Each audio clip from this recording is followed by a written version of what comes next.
Welcome back to Videowest's Backstage Pass. I think to most people punk rock was a fad, and I think to the people in LA punk rock is something they believe in, and that's why it hasn't died there.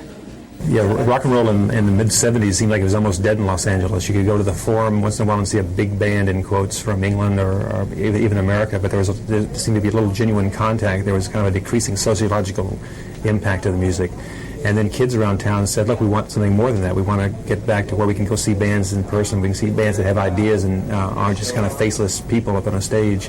And they created the scene themselves. It wasn't record companies, it wasn't radio stations who did it. It wasn't writers and newspapers who did it. It was the kids themselves who said, we want something different. And they went out and made it possible to have something different.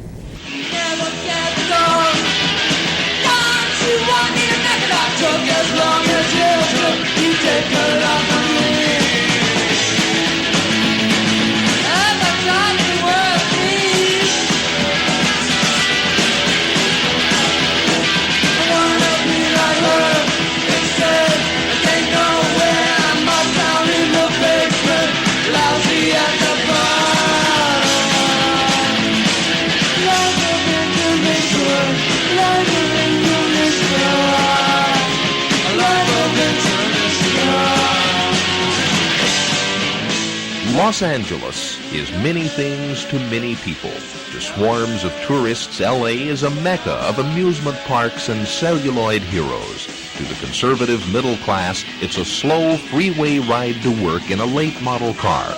But to a fringe segment of its youth population, Los Angeles is the perfect model of Western civilization at its most hideous development.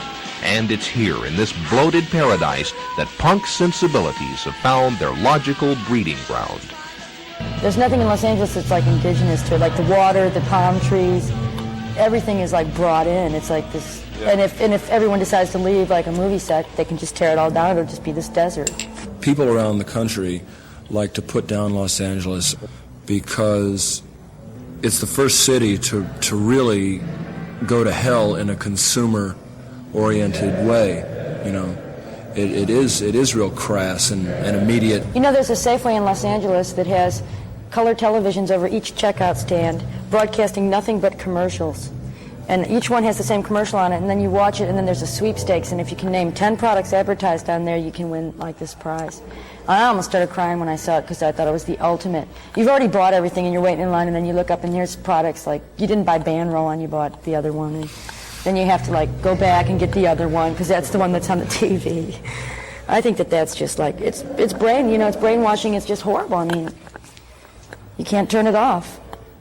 Instead, the punks of Los Angeles turn it up in nightclubs, discos, and even on TV. And now, live and direct from Paradise Studios in Burbank, California, All World Stage is proud to present New Wave Theater. Hi, welcome to New Wave Theater.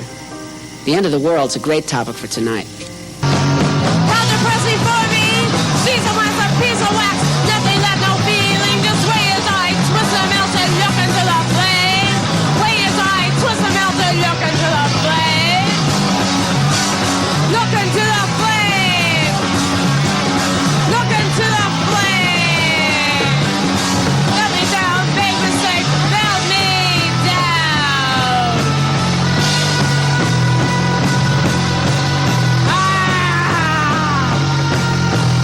One of my major points is that the people in this movement, especially in Los Angeles, really do have some important things that they're saying, a very highly structured poetic vision and a concern for the world situation and the relationship of rock and roll as a message bringer to the whole world. Lock yourself, strap yourselves into the seat for Queen Bee, Butch! It's like the experimental theater, and it's anti-technical and anti the old rules, so there's tremendous sense of raw energy breaking through the old barriers.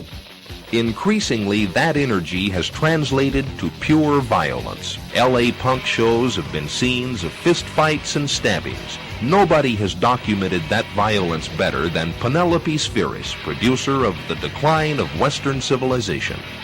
I look at that, what the kids do as an energy release, you know? They just kind of get their frustrations out when they go out and listen to music, and they throw each other around.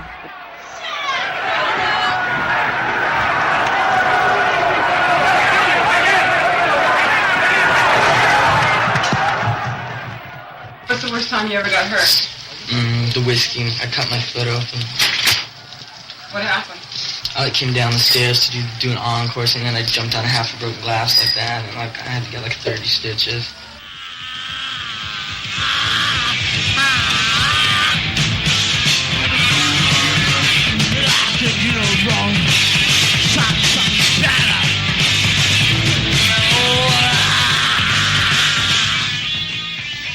I look at it like it's destroying old standards and attitudes. And even though it's somewhat, rough about the way it's doing it, I think that it's a positive thing to tear down the 70s and bury them. Probably the most widely acclaimed band to emerge from the Los Angeles punk renaissance is a quartet called X. With the help of producer Ray Manzarek, former keyboardist with The Doors, X has fashioned 2 albums of superbly crafted modern music. I think X is just an honest, for real band, and they're not, big glitter stars, heroes. They're for real people. They talk about real things. They talk about everyday life. When I'm 50, maybe, if I get there, I'll live in Arkansas and everything will be pretty calmed down, but at this point I want as much excitement as possible.